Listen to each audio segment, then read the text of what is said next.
எரேமியா அதிகாரம் 2.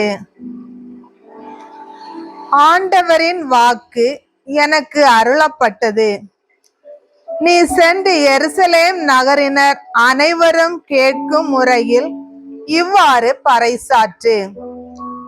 ஆண்டவர் கூறுவது இதுவே: உன் இளமையின் அன்பையும் மணமகளுக்குரிய காதலையும் விதைக்கப்படாத பாலை நிலத்தில் நீ என்னை எவ்வாறு பின்பற்றினாய் என்பதையும் நான் நினைவு கூர்கிறேன். இஸ்ரவேல் ஆண்டவருக்கு அர்ப்பணிக்கப்பட்டது. அவரது அறுவடையின் முதற்கனியாய் இருந்தது. அதனை உண்டவர் அனைவரும் குற்றவாளிகள் ஆயினர். அவர்கள் மேல் தீமையே வந்து சேர்ந்தது என்கிறார் ஆண்டவர். யாக்கோபின் வீட்டாரே, இஸ்ரேல் வீட்டின் அனைத்து குடும்பத்தாரே, ஆண்டவரின் வாக்கை கேளுங்கள்.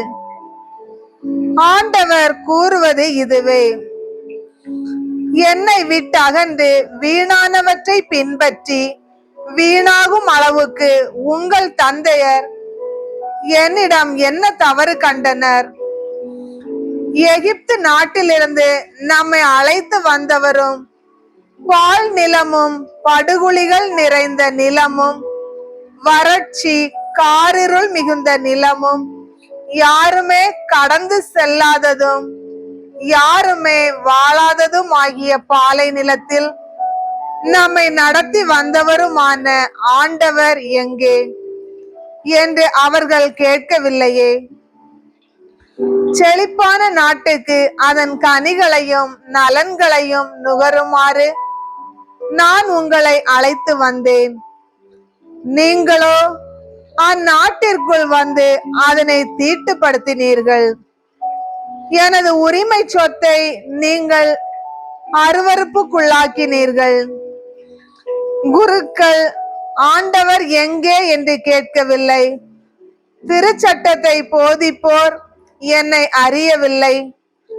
ஆட்சியாளர் எனக்கு எதிராக கலகம் செய்தனர். இறைவாக்கினர் பாகால் பெயரால் பேசி பயனற்றவற்றை பின்பற்றினர். ஆதலால் இன்னும் உங்களோடு வழக்காடுவேன் என்கிறார் ஆண்டவர். உங்கள் மக்களின் மக்களோடும் வழக்காடுவேன். சைப்ரஸ் நாட்டின் கடற்கரை பகுதிகளுக்கு கடந்து சென்று பாருங்கள். கேதாருக்கு ஆள் அனுப்பி முழு தெளிவு பெறுங்கள். இது போன்ற செயல் உண்டோ என்று பாருங்கள். தங்கள் தெய்வங்கள் தெய்வங்களே அல்ல எனினும் அவற்றினை மாற்றிக்கொண்ட மக்களினம் உண்டா? என் மக்களே, என் மாட்சியை பயனற்ற ஒன்றிற்காக மாற்றிக்கொண்டனர். வானங்களே, இதை கண்டு திடுக்கிடுங்கள், அஞ்சி நடுங்கி திகைத்து நெல்லுங்கள் என்கிறார் ஆண்டவர். ஏனெனில் என் மக்கள் 2 தீச்செயல்கள் செய்தார்கள். பொங்கி வழிந்தோடும் நீரூற்றாகிய என்னை புறக்கணித்தார்கள். தண்ணீர் தேங்காத உடைந்த குட்டைகளை தங்களுக்கென்று குடைந்து கொண்டார்கள். இஸ்ரவேல் ஓர் அடிமையா? வீட்டில் அடிமையாக பிறந்தவனா? அவன் ஏன் சூறையாடப்பட வேண்டும்? அவனுக்கு எதிராக இளஞ்சிங்கங்கள் கர்ச்சித்து பெரும் முழக்கம் செய்து அவனது நாட்டை பாழடைய செய்தன. அவன் நகர்கள் தீக்கிரையாக்கப்பட்டன. அவற்றில் குடியிருப்பார் எவரும் இல்லர். மெம்பிசு தகபனேசு நகரினர் உன் தலையை மலித்தனர். உன் கடவுளாகி ஆண்டவர் உன்னை வழிநடத்தி செல்லும் போதே அவரை நீ புறக்கணித்ததால் அன்றோ இதை உனக்கு வருவித்துக் கொண்டாய். நைல் நதி நீரை குடிக்க இப்போது நீ எகிப்துக்கு போவதால் உனக்கு வரும் பயன் என்ன? யூப்ரதீஸ் நதியின் நீரை குடிக்க அசீரியாவுக்கு போவதால் உனக்கு வரும் பயன் என்ன? உன் தீச்செயலே உன்னை தண்டிக்கும். உன் பற்றுறுதியின்மையே உன்னை கண்டிக்கும்.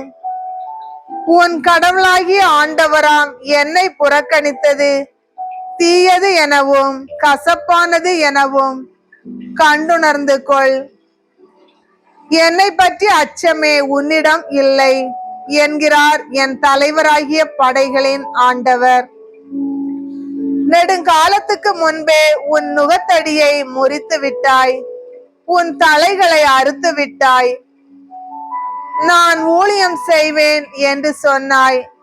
உயர்ந்த குன்றுகள் அனைத்தின் மீதும் பசுமையான மரங்கள் அனைத்தின் கீழும் விலை மாதா கிடந்தாயே.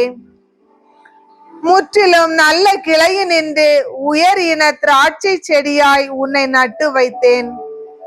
நீ கெட்டு போய் தரங்கட்ட காட்டு திராட்சை செடியாய் மாறியது எப்படி? நீ உன்னை உவர் மண்ணினால் கழுவினாலும் எவ்வளவு சவர்க்காரத்தை பயன்படுத்தினாலும் உன் குற்றத்தின் கரை என் கண் முன்னே இருக்கிறது என்கிறார் என் தலைவராகிய ஆண்டவர்.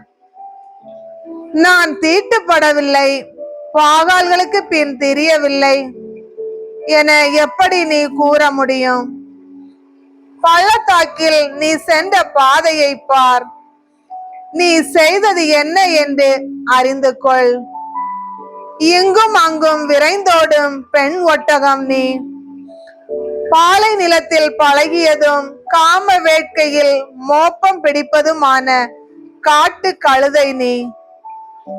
அதன் காம வெறியை யாரால் கட்டுப்படுத்த முடியும்? அதனை வருந்தி தேட தேவையில்லை. புணர்ச்சி காலத்தில் அதனை எளிதில் காணலாம். கால் தேய ஓடாதே, தொண்டை வறண்டு போக விடாதே என்றால் நீயோ பயன் இல்லை, நான் வேற்று தெய்வங்கள் மேல் மோகம் கொண்டேன், அவர்கள் பின்னே திரிவேன் என்றாய். திருடன் பிடிபடும் போது மானக்கேடு அடைவது போல இஸ்ரேல் வீட்டாரும் அவர்களின் அரசர்களும் தலைவர்களும் குருக்களும் இறைவாக்கினர்களும் மானக்கேடு அடைவார்கள். ஒரு மரத்தை நோக்கி நீயே என் தந்தை என்பர், ஒரு கல்லை நோக்கி நீயே என்னை பெற்றெடுத்தவள் என்பர். எனக்கு முகத்தை அல்ல முதுகையே காட்டுகின்றனர். ஆனால் தீங்கு வந்துட்ட நேரத்தில் எழுந்தருளி எங்களை விடுவியும் என்பர். எனக்கென நீ செய்து கொண்ட தெய்வங்கள் எங்கே? உனக்கு தீங்கு வந்துட்ட நேரத்தில் முடிந்தால் அவை எழுந்து உன்னை விடுவிக்கட்டுமே. யூதாவே, உன் நகர்கள் எத்தனையோ, அத்தனை தெய்வங்கள் உன்னிடம் இருக்கின்றனவே. என்னிடம் ஏன் முறையிடுகிறீர்கள்? நீங்கள் எல்லாரும் எனக்கு எதிராய் கலகம் செய்தவர்களே என்கிறார் ஆண்டவர். நான் உங்கள் மக்களை அடித்து நொறுக்கியது வீண், அவர்கள் திருந்தவில்லை. சிங்கம் அழித்தொழிப்பது போல உங்கள் வாளே உங்கள் இறைவாக்கினரை வீழ்த்தியது. இத்தலைமுறையினரே, ஆண்டவர் வாக்கை கவனியுங்கள். நான் இஸ்ரேலுக்கு பாலை நிலமாய் இருந்தேனா அல்லது இருள் சூழ் நிலமாய் இருந்தேனா? நாங்கள் விருப்பம் போல் சுற்றி திரிவோம், இனி உம்மிடம் வரமாட்டோம் என்று என் மக்கள் ஏன் கூறினார்கள்? ஒரு கன்னிப்பெண் தன் நகைகளை மறப்பாளோ? மணப்பெண் தன் திருமண உடையை மறப்பதுண்டோ?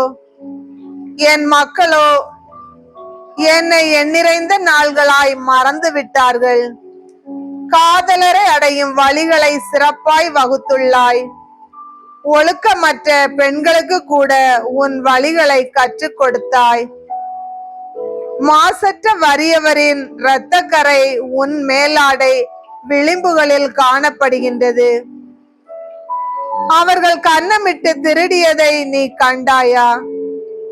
இவை அனைத்தையும் நீ செய்திருந்தும் நீயோ நான் மாசற்றவள், அவர் சினம் என்னை விட்டு அகன்று விட்டது உறுதி என்கிறாய். பாவம் செய்யவில்லை என்று நீ கூறியதால் நான் உனக்கு தீர்ப்பு வழங்குவேன். நீ இவ்வளவு எளிதாக உன் வழிகளை மாற்றிக் கொள்கின்றாய். அசிரியாவால் நீ மானக்கேட்டிற்கு உள்ளானது போல் எகிப்தினாலும் மானக்கேட்டிற்கு உள்ளாவாய். உன் தலைமேல் கைகளை வைத்துக் கொண்டுதான் அங்கிருந்து திரும்பி வருவாய். ஏனெனில் நீ நம்பி இருந்தவர்களை ஆண்டவர் உதறி தள்ளிவிட்டார். அவர்களால் உனக்கு பயன் ஏதும் இல்லை.